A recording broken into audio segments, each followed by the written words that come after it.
You. Yes, you. You need to go watch Hero Inside now. This show is peak and criminally underrated. How underrated? I looked it up. There are like 2 fan fictions about this show on AO3. 2, and one of them is a crossover with the bad guys. Same for Wattpad, and one of them is X-Reader. Actually, one of the ones on Wattpad is like the same as the AO3 crossover one. There's also like no fan art, there's really only Mummy Girl and KO. Don't get me wrong, the characters are good, but where the Gravity fan art or the Hummingbird Man fan art? There is Super Scott as a Cookie Run character, so that's nice. But that's how underrated this show is. There isn't even a Wikipedia page, there's only a fandom page. What fandom? I feel like there's almost no one. Why aren't more people talking about this show? Okay. I should probably tell you why you should watch this show. Bottom line, it's one of the best shows I've seen recently. I finished it up recently and it only has 2 seasons with a total of 18 episodes between and the episodes are like at max 16 minutes. Usually less, and that's not even counting the time taken for the intro and credits. This is criminal.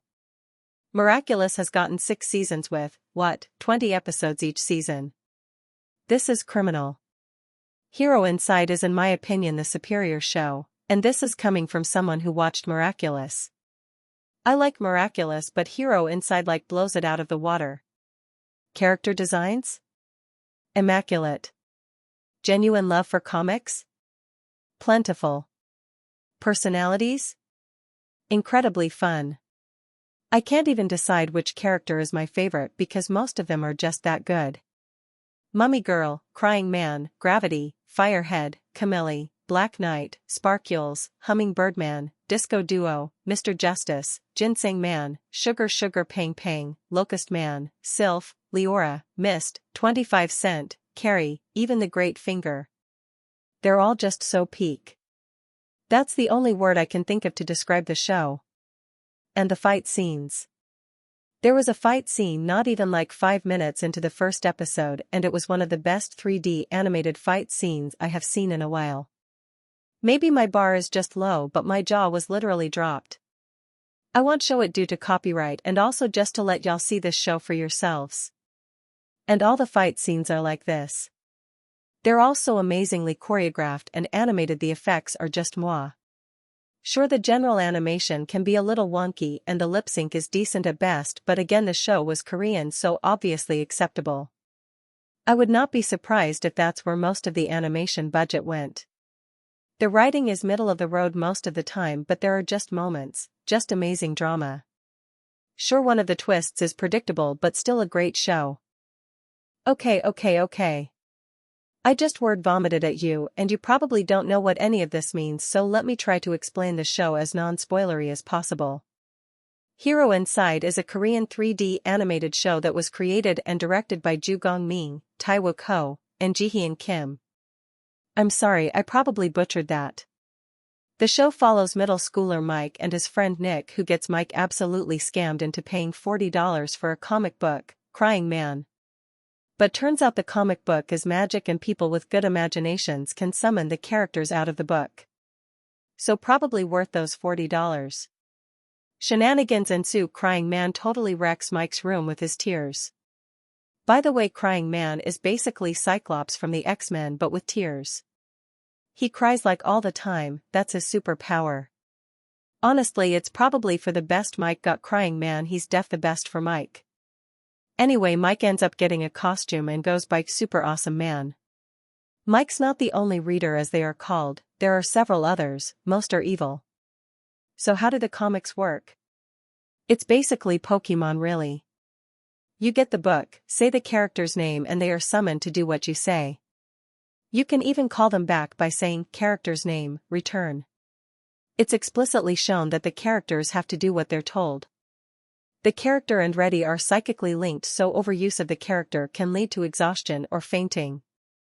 Speaking of the characters, each has such unique designs, personalities, inspirations, everything.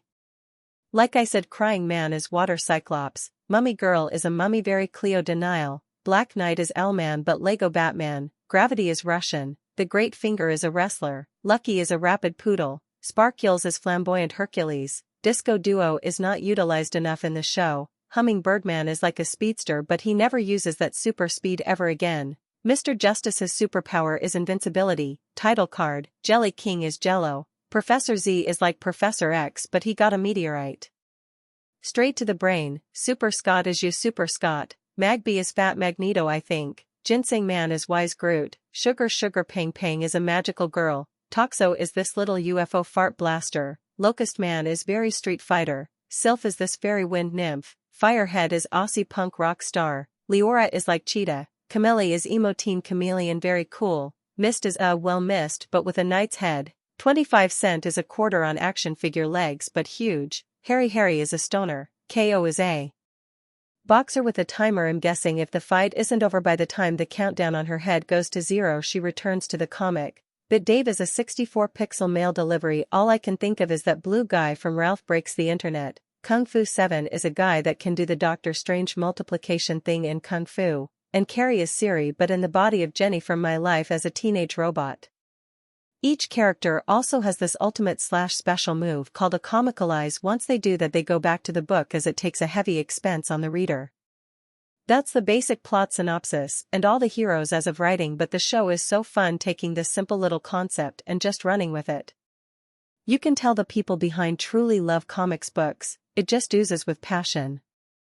It's such a fun spin on comics and superheroes in general and so refreshing to watch a show where the super-powered guys are actually good and not all gritty and edgy and dark. Don't get me wrong, there's nothing wrong with liking stuff like The Boys or Invincible, but I'm personally tired of the, probably more realistic depiction of superheroes, and the evil Superman tropes plaguing modern superhero media.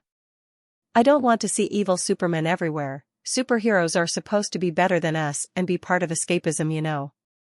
There is an evil Superman in this show but it's the fun version. Bottom line, you gotta watch this show. It's on Roku, Tubi, Plex, and it's 0.99 cents on Amazon. If you can't do any of these things, pirate it. I'd prefer if you didn't since Roku, Tubi, and Plex are free, but if that's the only way you can watch it then I guess that's what you'll have to do. You gotta watch this show guys. I need more fan art. Please don't make me draw my own ship fan art. I will take almost any ship as long as it's legal please. Thanks. Bye.